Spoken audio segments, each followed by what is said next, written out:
Quickly, let's go ahead and put the names of the people that I'm going over. We have rules, black, Lee Sedol, white, who cares? Alright, so we have a nice Lee Sedol game.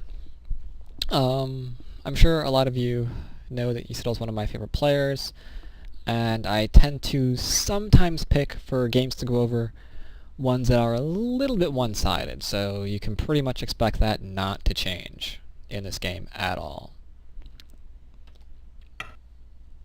Because it's really easy to go over.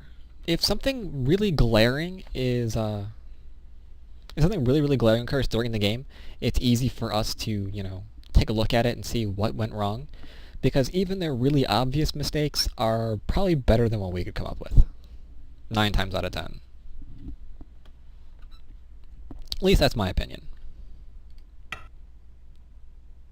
So Lee Sedol takes dual 3-4 points. We have a lot of different options here.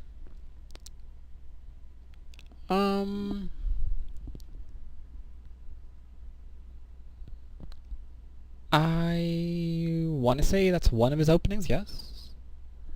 Recently, a lot of players have been experimenting with low Chinese, so tend to open with 4-4 as well.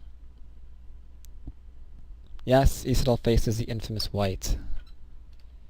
I guess, let's see, how was his name spelled?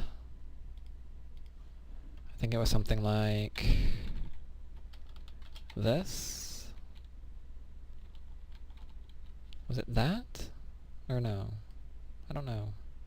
Oh dear. I think it was. No, G. There we go. And that was completely pointless because you can't actually see the name. It gets cut off on KGS. Unless you really expand it. But, oh well. Anyway, back to Lee Sedol. He opened up with dual 3-4 points. His opponent opened up with dual 4-4 points. Pretty basic opening. We can see, let's see, enclosures here. We can see approaches for mini Chinese, micro Chinese, all that fun stuff. But what was interesting about this game is I typically don't see this approach. When your 3-4 stone is facing your enemy stone, I don't typically see people approaching not from that direction. Usually they would go ahead and play here because now if white tries to go ahead and, let's say, approach that stone, you can attack in whatever manner you see fit, and this is still a pretty strong area. If we take away the... Whoops, that's not taking away the stone, that's adding a stone.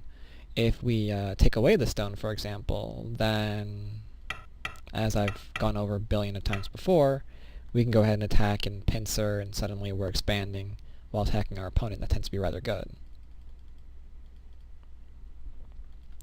So usually that direction is worth a bit more than this right-hand side.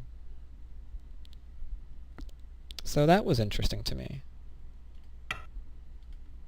Along with a Kobayashi, something that I, again, haven't seen in a while. Usually, if you've been studying pro games, we've been seeing a lot of Chinese variations. Mini Chinese, low Chinese, some micro Chinese.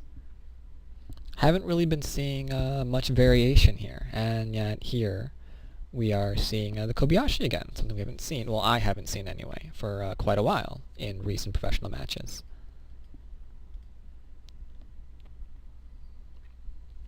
White obviously is going to go ahead and approach for the exact reasons I've already gone over.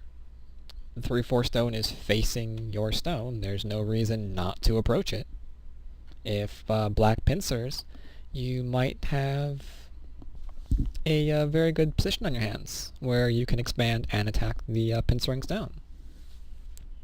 Which is probably also one of the reasons why we do not see black actually do that. It looks like he has in mind to play a bit of a Moyo game. He's interested in the top to develop, rather than trying to fight this... I can't click on anything these days. Rather than trying to fight this particular stone. The approaching stone. So again, it's a question of, are we really seeing a Lee Sedol game here? I mean, it looks like he's backing off to build a framework. He's not attacking. That's a little unusual.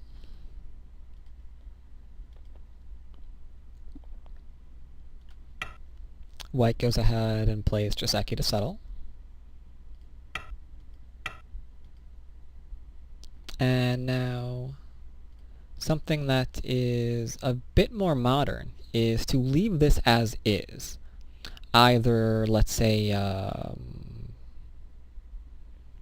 if the bottom left-hand cornerstone was black's, for example, then we might see black pincer here. That way he can build up a little bit on the top with the influence already obtained by trading his stones lightly. He can go ahead and think about trying to build up off the bottom with the new pincered stone. But since that's not, he instead continues to treat these lightly and just go ahead and enclose, take a large point for himself.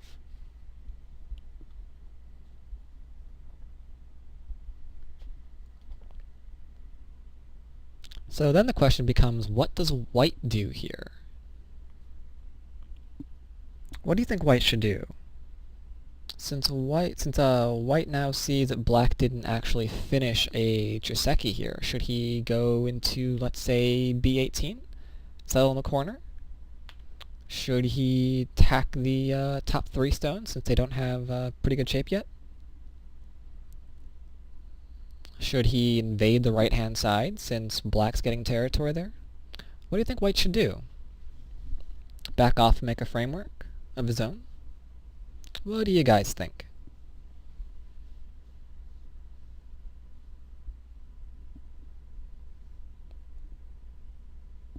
Alright, so you're saying with N17 that white should be worried about the framework and approach it to begin reducing it. Okay. Pretty easy to see where you're coming from with that move. What else do we have here? Let's label them. Let's go ahead and label them. Label tool, A17, there we are. Also have H17, so you're coming from a different idea. You're saying, okay, black doesn't have a very good shape here yet, so forget him, we're going to go ahead and attack him. Alright. F4, interesting choice of direction there. Truthfully, rabbits, I think if I was going to play a move like that, I would be more interested in a move like C or D. That way we're sort of beginning to also aid the 3 stones we already have, rather than just the bottom. I think I missed something.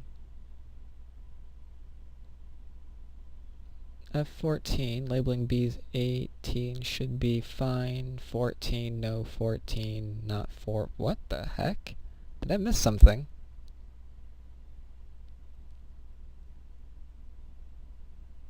Oh, 14 not... Okay, I see. I see. Yep. Yeah, I completely disregarded thoughts of F14 because that didn't make any sense, so I thought F4 instead. Okay. I'm sorry about that. So that is really trying to build up. Wow, okay. So you're saying you're trying to go ahead and get... you're trying to force your black to respond and take territory on the top. That way maybe you can get a lot of influence for the rest of the board. Now that is very greedy play. Not saying it's... Well, actually I kind of want to say it's wrong. It's risky. It's risky. Because you are going to force... You're trying to force black into getting 4th line territory for potential on the left, I guess, at that point. Very greedy play. Let's see. Anything else that I misread while I'm looking at this? Oh, labeling B18. Yeah, let's label B18. I'm glad no one actually suggested B18, though, because that's really, really tiny.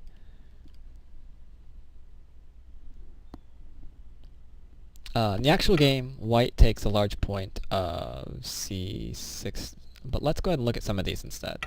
Let's say we went ahead and slid into the corner. One thing that you're not going to find is black responding, because that wouldn't make any sense, because this is still very much susceptible to an attack.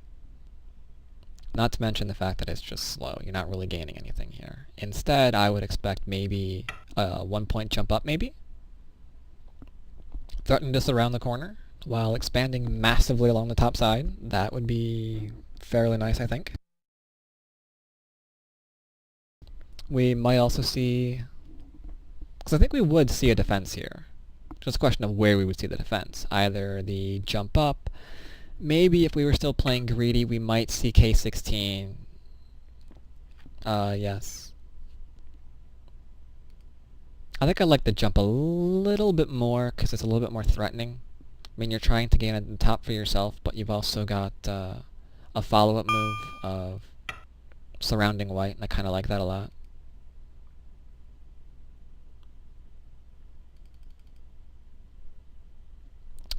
Let's see. N17 is going to actually fix black stones, because black's going to go ahead and pincer you.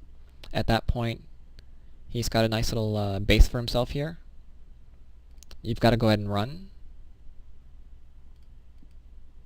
Invasion looks like it's a little bit too early.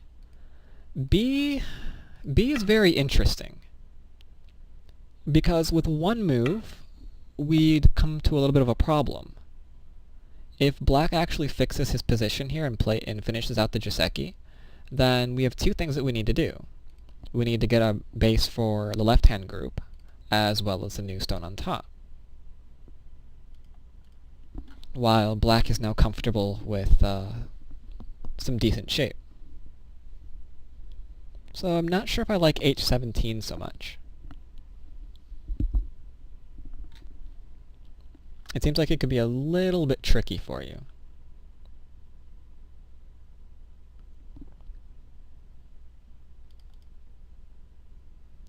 Let's see. What about e18? I'm sorry, when e18?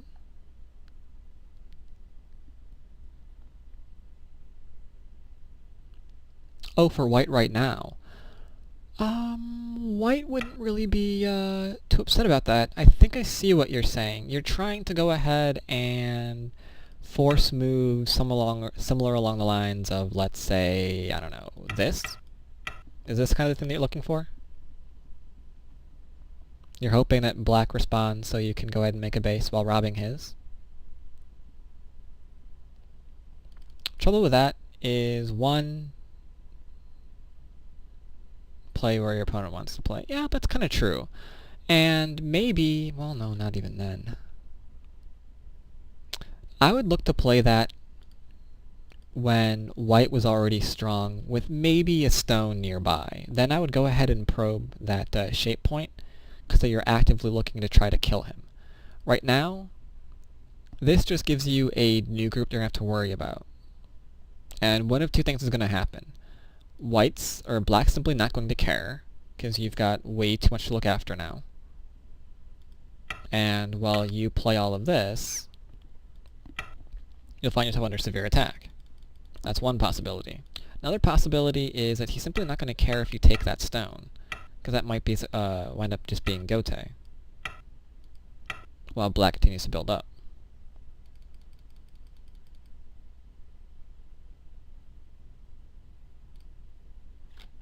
So in the actual game, white takes c6.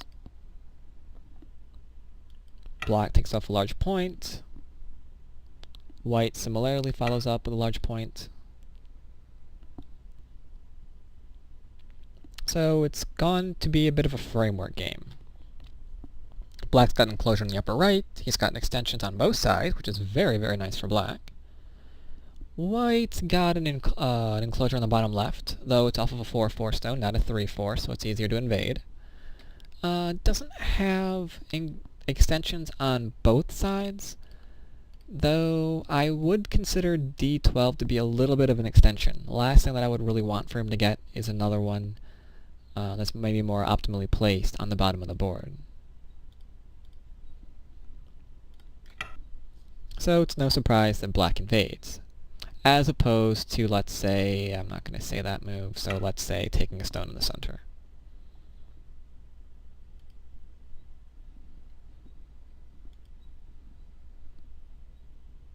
Now here's where I think the game really gets interesting, because up to here it's pretty standard. This kind of thing you might even see 15 cues going ahead and playing. Because they all know enclosures, they probably know extensions on star points. I mean, not really that complicated of a game yet. But this invasion is where things really start to take a turn. Because white says that I'm not going to let you into my corner, which is a very understandable thing to say. But how are you going to handle this? Because you have a bunch of different options. You can go ahead and play A, you can play B. Those are very, very common in terms of Joseki. However, black decides to go ahead and play a different move. He decides to go ahead and immediately back off, which I thought was very, very interesting. And the reason why I thought it was interesting is because it allows him two different options. It allows him to extend, and it allows him to grab a base for himself. No matter what his opponent's going to play, he has that lovely little Miai there.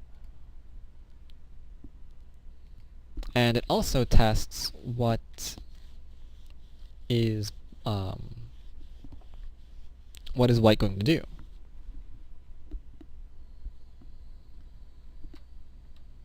In the actual game, white leans, so black takes a base, thus leaving A as a very, very large follow-up for later.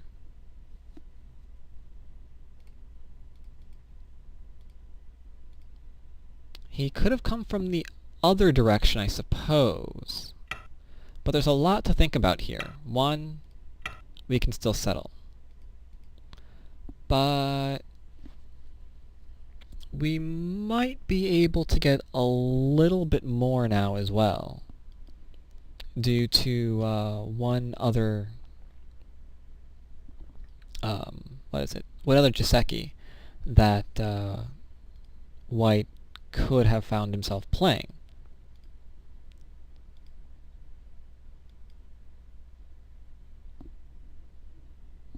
Anyone know what that is?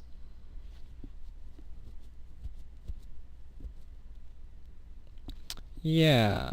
If we play d3 right now, one Joseki that we might want to choose is this one, in which we typically sacrifice the inside stones for influence on the outside, and this would be fine if h3 wasn't currently on the board, because normal move in this sequence is to go ahead and extend, but if we extend now, those stones are captured, so we can't. We have to defend this, thus allowing black to simply go ahead and live in the corner. In Sente too, no less, because we're probably going to want to go ahead and play something like this to make sure that white can't, or black can't connect up to a stone. But then we're going to probably have to protect our cut point as well. Otherwise that's really, really bad Aji to leave around. So if black hanes, then white has no choice but to go ahead and fall back onto the third line here. And get a little nice little base for himself. Which is a little bit better than simply going ahead and securing him fourth line territory while making this little bit of a base here. So it's a small difference, but it's a difference.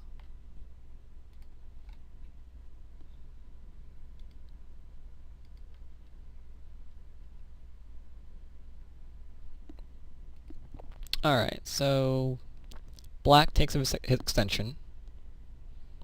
White feels that's too much pressure on the 3-3 and defends, because we could go ahead and play elsewhere. Though we have to keep in mind, this variation is now that we can't extend in either direction, is very severe for white. Because if we go ahead and play a variation like this, let's say, then we have to start wondering how are we, or what are we going to be doing here? Are we going to be defending the cut point? If we defend the cut point, then black goes ahead and lives in the corner, and white doesn't get very much at all. Just this kind of heavy group that needs to run out and make life, because he's got almost next to no shape. So rather than worry about variations like this, white goes ahead and defends himself,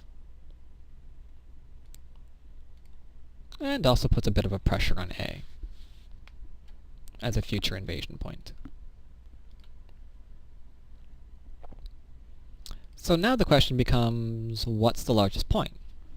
What should black do? Are there any weak groups on the board?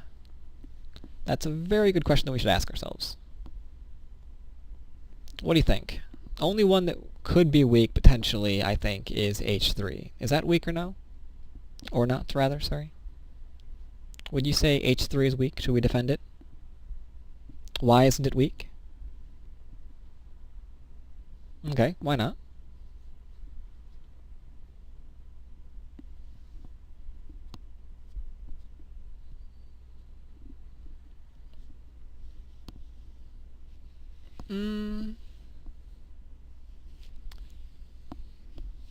Close, Artifice. I like the answers given before yours better. There's extra room to, let's go ahead and play elsewhere so I can show this real quick. You go off and play T19, win the game. Thing with this two-space extension right now is that it can go ahead and attach for a little bit of extra room for life if it needs to, and it still has this lovely move here at F2 to get a little bit more of a base for I shape, as well as they already mentioned, we're not surrounded so we can still run away. So the stone's not really very weak, because we can extend still in both directions for some extra eye space, as well as still be able to go ahead and jump out of here if we have to. So no, h3 isn't very weak. It can be kept low, and that's very, very important to remember. Whenever you have a group living like this on the third line, you should always keep in mind what the board might look like if your opponent starts playing forcing moves against you. Like, do you want a wall of white stones on that fourth line? If not, then maybe even if you aren't weak, you should jump up anyway. Otherwise, you might find yourself facing a very large area of your opponents and not really certain how that actually happened, because nothing was weak. That said, it would make perfect sense if black jumped up to prevent that. However, I'll get to that in a minute. However, black, good old Lee Sedol, is a bit more aggressive than that. And we'll see his move in a minute. Question, does f14 or p6 look nice for black at this point? What are those? f14. Okay. And p6. Before I comment on that, is there any one of those points that you think looks nicer than the other?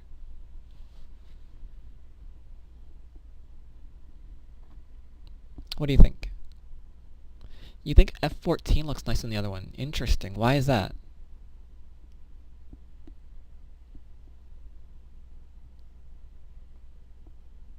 Why do you say f14? DSTR8T.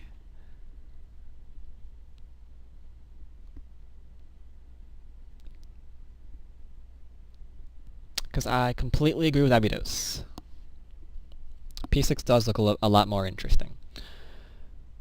Problem with both moves, when you asked essentially which one's larger, I have to ask myself a couple of questions to find that very thing out.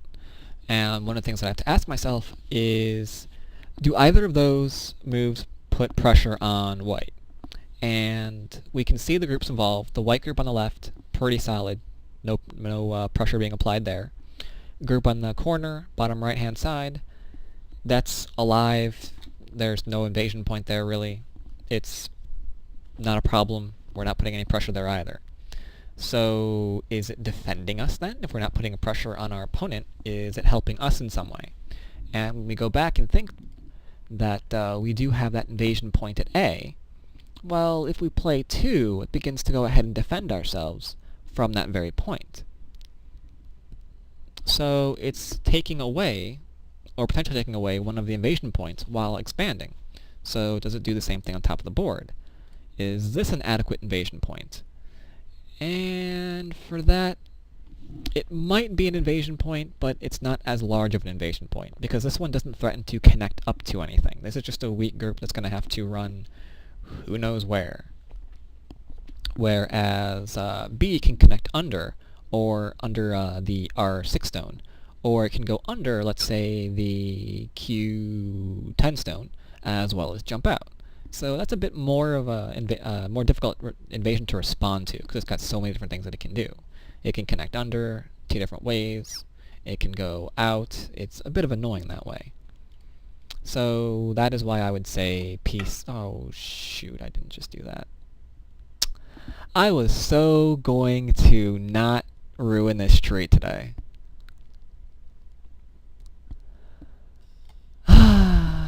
So that is why I would say P6 just killed my tree. Yep, maybe next time, maybe next time. And I knew it the minute I clicked, too. It's like, wait a minute, I'm back on the main branch. Because I don't have the game pre-set up, that way I can ask questions on the next move without anyone being able to, you know, cheat and look and figure out what it is. So the main branch of the tree now thinks the next move that black played is P6. It is not.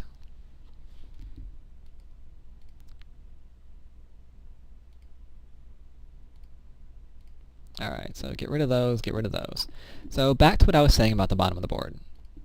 It's important to remember that these stones can be kept low.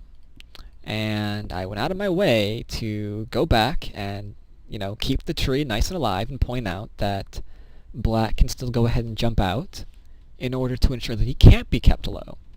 But Lee Sedol takes a very different approach to that. He realized... Not that. Stop mocking me. Black realizes that, sure, he can be kept low. White can go ahead and get a wall for himself, but what if there's no point in that wall? What if we go ahead and reduce it before he even gets a chance to build it up? So his next move is very interesting.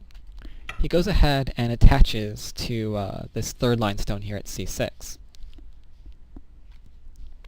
Nice little forcing move. The corner is already strong, so we're not going to make it much stronger by attaching to it. All we're going to do is force our opponent to respond to us, which he's going to do. At that point, black goes ahead and gets a 2-space extension. Again, it's going to be Sente, because one thing that white doesn't want us to see here is black stones going under his base.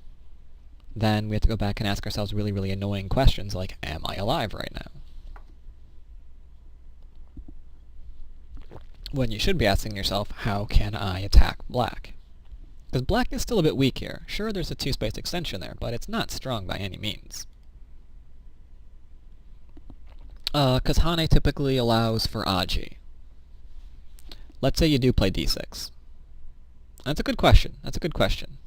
Or, not D6, instead of D6. Hane where? Up or above? Well, let's go over both of them. Let's say he went ahead and played the Hane above. White's going to respond. Or black's going to respond, sorry.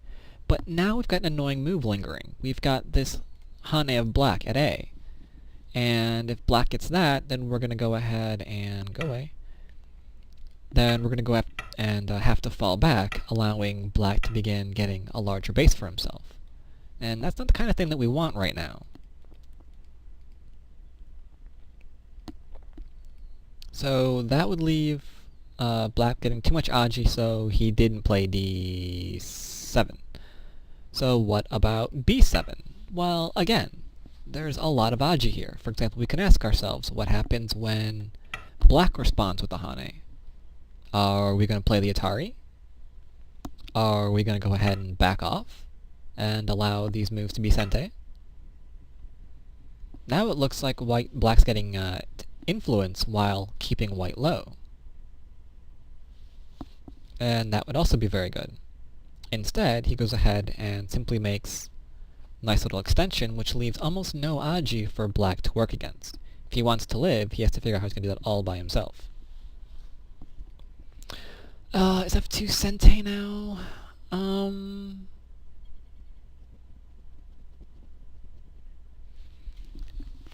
Locally, no, it's still not sente, because Black can still go ahead and attach at N3 as well as escape for life. Hane on the outside. It begins to cut off. Well, even then, I'm gonna have to probably say no. Because there's still the attachment and they can still run away. If Black gets unsettled in the center, then that might start to become sente, because the last thing that we want is to be unsettled and have to run into the center if there's already a group in the center that's not alive. So if that happens, then yeah, it'll probably turn into sente. So Black makes his extension. White says, you're not alive yet, you're not going under me either. And here is where a lot of my students have told me they've never seen this particular idea before. I don't know why. I thought it was pretty common. But as opposed to simply extending, Black decides to go ahead and play the small knight. To which they always say, but wait, can't White cut me here? What do you guys say to that?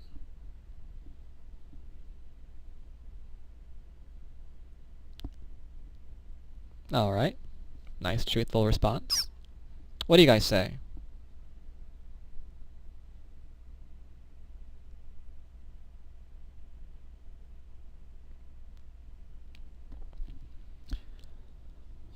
White does have a few weaknesses to worry about, but Black's going to treat these stones very, very lightly. Because if Black gets stronger in the center, while White's trying to kill off these two stones, then that is a very, very large expansion to Black's framework.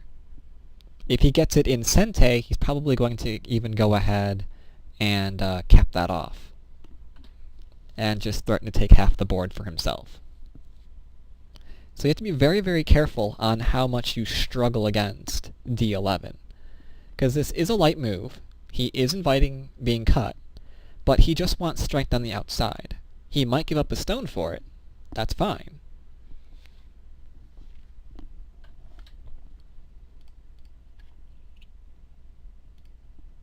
Oops. Stop mocking me with that. So instead, White goes back and gets a little bit stronger first. Some forcing moves, keeping Black low, and also, as we're about to see here, if we read out the ladder, goes to White's new stone.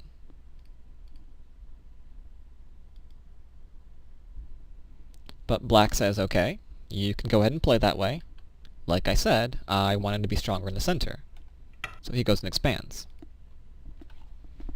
His two stones aren't dead yet, but he got his expansion. Later on, he can worry about if those actually can still live or not. So that's interesting as well, in my opinion.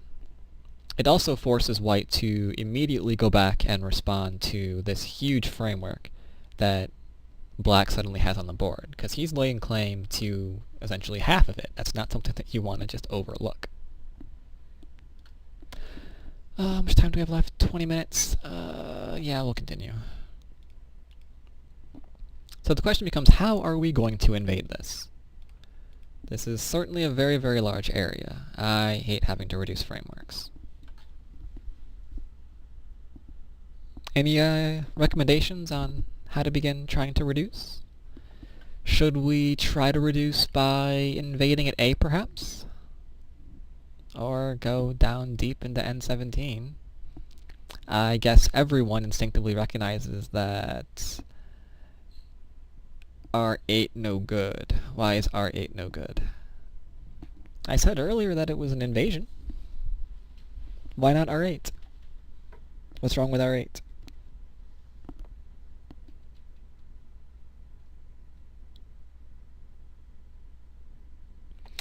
Yeah, black will give up a stone to make a wall and just continue sealing white out of half the board. That would definitely be no good.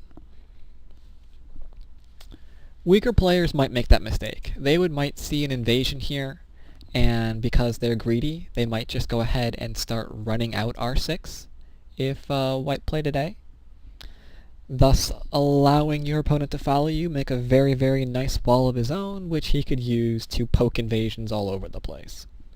That would be a bad idea. But here we would just give it up, continue making our influence in the middle, seal white out.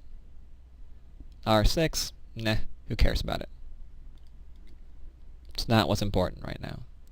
But you guys instantly caught up to N17. That is exactly what black does. Or sorry, white does. Someone does. And now we have to decide what's important. Why isn't this good? Is it not good because you guys managed to guess? Yeah, I thought that's what you were going to say. Well, oddly enough, I kind of gave it away in the beginning. He does sort of lose, but yeah. Right, does have 3 ways for white to continue.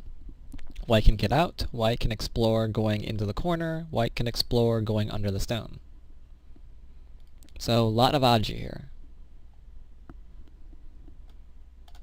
Black says, let's go ahead and remove some of that aji. No going under my stone. So white says, okay, I'm going to leave then. Now, here's the fun part. The fun part is we get to go ahead and try to figure... Oh, you want to shoulder hit then? Is that what you're thinking?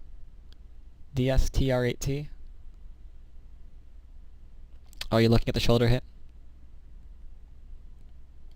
Or just P14. Alright, yeah, I guess that works too. Lee Sedol's a little bit more aggressive than you. He looks at these stones, and he says, wow, these things are still behind enemy lines.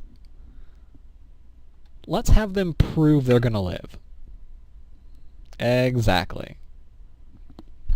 These things are deep in black's area, of influence. Oh, please don't give me hiccups right now. So yeah, these are deep in black's area of influence, so he's going to attack them severely. If white wants to live, he has to figure out how that's going to happen. Yeah, the hiccup lesson.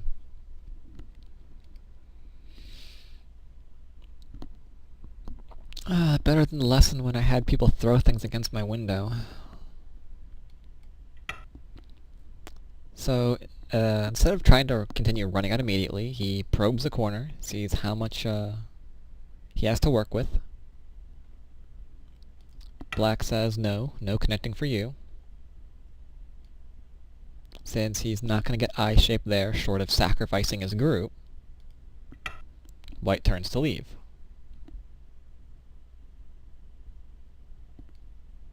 And then black shows how strong of a player he is. Because there's a lot of aji with these 2 points, with both the hane and the cut. So, considering white is still deep in enemy territory, he doesn't have shape yet, he looks at the aji and he gets rid of it. No living in the corner, ever. So white follows up. Black takes his 4th line territory. Instead of jumping out, though, white tries to go ahead and get another forcing move out of black, which does not go as expected. Black immediately turns around and probes at white's shape.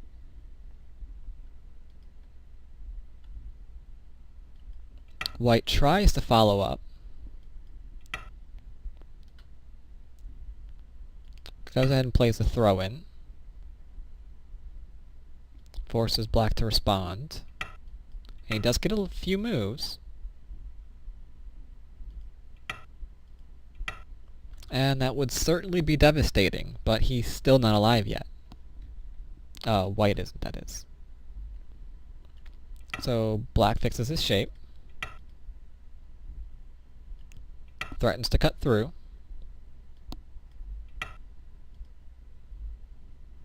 And then moves to link up.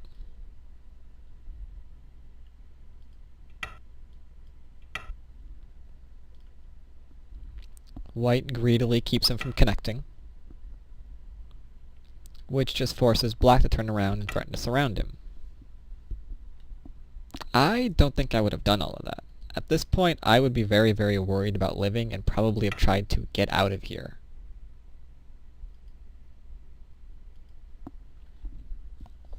But white says that he's not going to connect up, this group's going to stay weak, and black's going to go ahead and move to keep trying to surround him. But now we can't jump 2 spaces. Black's too strong on the outside, so now all we can do is attach. And the problem with that is it's going to make black stronger. So tries to use Aji.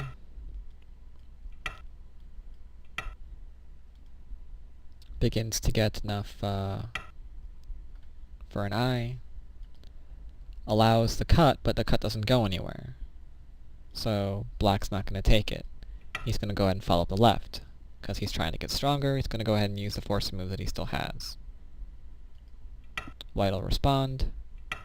And now he's got a very, very tough choice on his hands. Black is getting very strong with all of these forcing moves. So the question is white alive yet? Because if we go ahead and keep playing these forcing moves out to ensure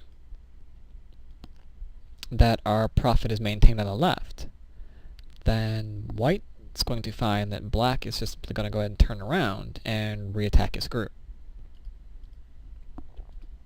So black finds that white simply can't respond to him. If he gets that much strength, then white might wind up getting killed.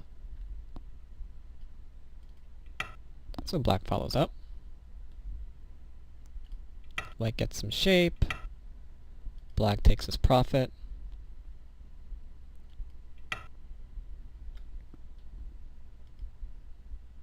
And everything is settled all nicely. However, problem here is that black now has Sente. And his groups are fine. Again. So the question becomes, how is he going to profit? And although the group is almost alive, it's not quite alive as is. If it's surrounded, we could, for example, see a throw-in at L18 be very, very painful. So black applies pressure to the group again, so we can profit on the right-hand side.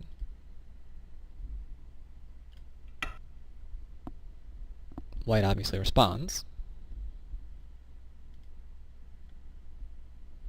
And this is where we realize how far ahead black is in territory. Because he begins playing forcing moves to seal off the remaining right-hand side. And this is where I had originally planned to switch it up to take turns, but seeing as how we're down to about 10 minutes, I think I'll go ahead and finish the game. Because the ending is a bit interesting. I guess I'll do take turns next time. Because rather than go ahead and just casually lean back, defend himself, and accept his defeat, since white is in fact a professional player, he's going to go ahead and try and struggle against this. So he aims at the invasion point.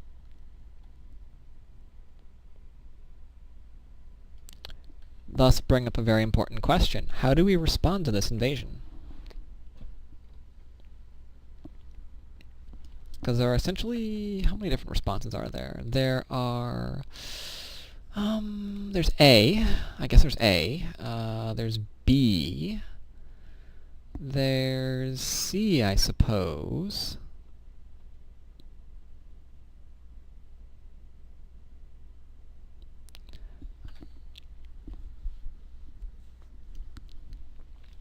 The most greedy one, Q7. S10. I don't really like S10 so much, because it's kind of leaving that irritating Aji of maybe a peep at A. So if you want to go ahead and play it right now, I would just go ahead and play just A directly. Oh, R10?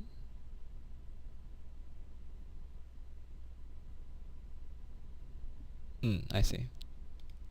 Alright. R4.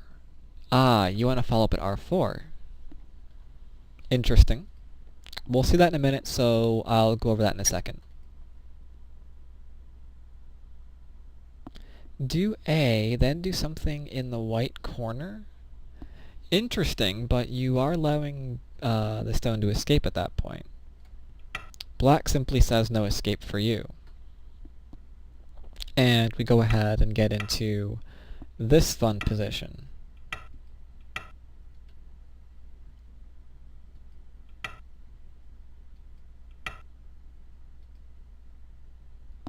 Now, what's interesting about this position is what, was it just BSL who said it? No, Artifice said it first, it looks like. Is that there's still Aji in that lower right-hand corner, because White decided not to go ahead and respond to S4. He decided to try to make things complicated, so we can maybe reduce Black a little bit and potentially stay in the game. If he's able to get strong here and isolate those 3 stones of Black at R6, then that would be a very, very good position for White to find himself in. He'd be back in the game with a weak group to attack. That'd be really, really nice.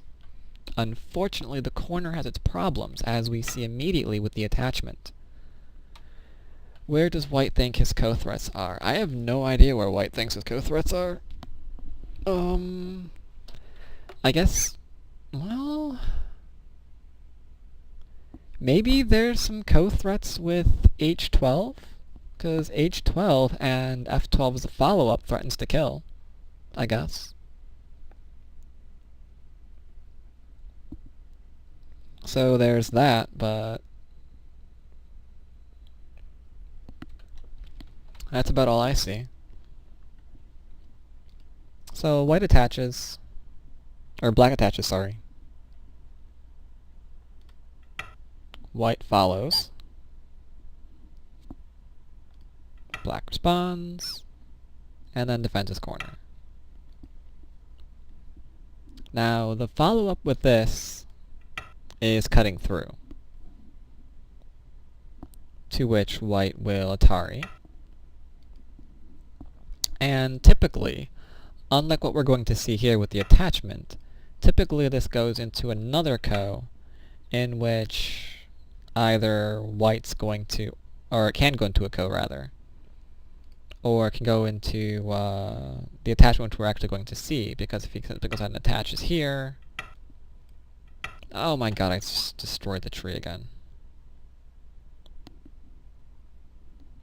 Oh well, why wait?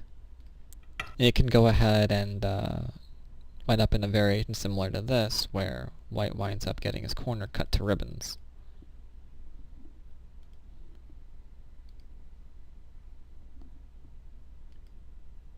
So those are now co-threats, so Black takes. White threatens to live in the corner. Black says, no, you're not. And then retakes Mr. Ko. And I'm going to go through these co-threats kind of quickly.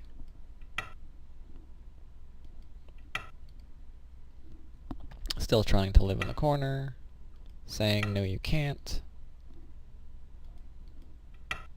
Wow, my mouse is kind of lagging.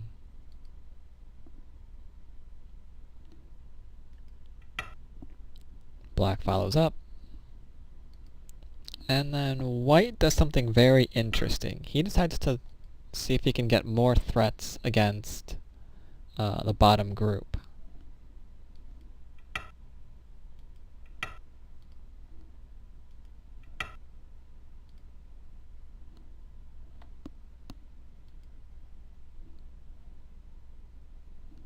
So he pushes. Black responds.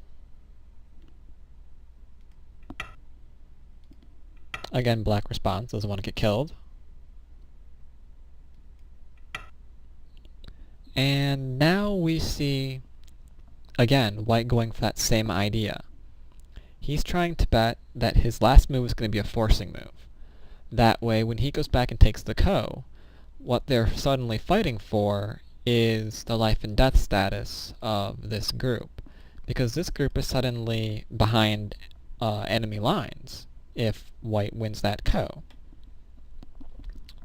White's essentially back in the game at that point. However, black says, no, that's not sente, and he goes ahead and cuts through. So white follows up and attacks. So the question now becomes, is this group really going to live?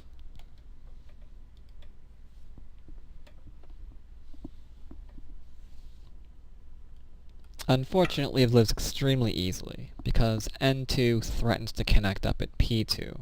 So this is a forcing move. And if that's a forcing move, white's simply going to drop right, or black can go ahead and drop right back down to H2 now that his base is expanded, and suddenly he's starting to make a lot of eyes.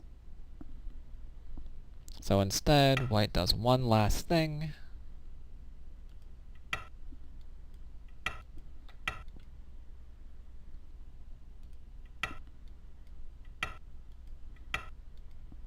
And let's try to attack this.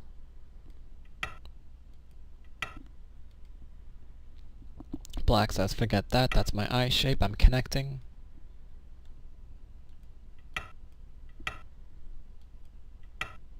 And white connects. Now, I guess since this is the last question of the game, is black dead here? What is the state of these stones?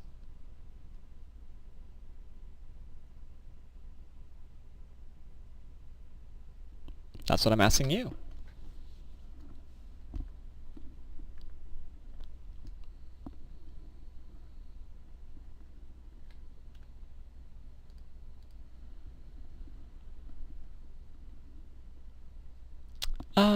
Most of it. It kills most of it. Because we go ahead and wedge. White obviously plays the Atari. So some of it's gonna die, but not all of it. Because white's forced to go ahead, or black's forced to go ahead, and Atari, white can obviously go ahead and cut through F15, but that's not anywhere near enough, considering black simply profited on the right quite large. He's made sure that his center stones are immortal now that they've captured those stones. The bottom's all connected up, whereas what does white have to show for it? He's got, I'll pass, I guess, get rid of those markers. White's going to have a large corner on the upper left, and the lower left, and that's it. So clearly that's not enough territory to win. So after that move, white goes ahead and resigns. But he showed very nice spirit. I really liked his attempt here on the bottom, this last-ditch effort to get back into the game with the attack here. Because yeah, if that was sente, these stones would be under severe attack, and the entire board could very well change.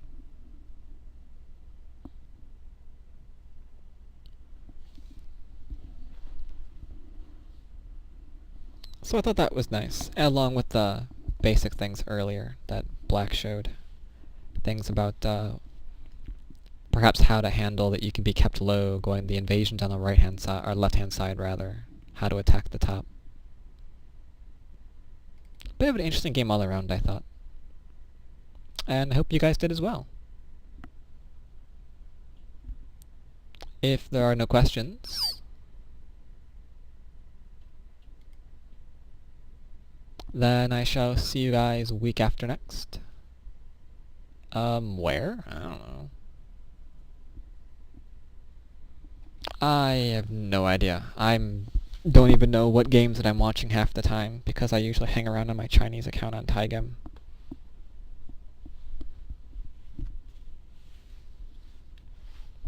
Yes, it was probably played somewhere in Asia. But yes, I will see you guys week after next. I hope you enjoyed the game. I think that, yeah, I think next time I'll go ahead and do a take turns as opposed to another professional game, unless I see some one that's really, really, really good. If I see it as an absolutely amazing game that I think you guys absolutely have to look at, then maybe I won't do that. But right now, that's what I'm going to go ahead and schedule. So if you guys want a chance to kill me, go ahead and show up. I'll probably play 3 or 4 different people of varying ranks.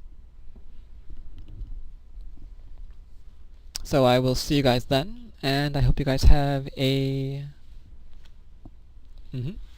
and hope you guys have a very good week. Take care.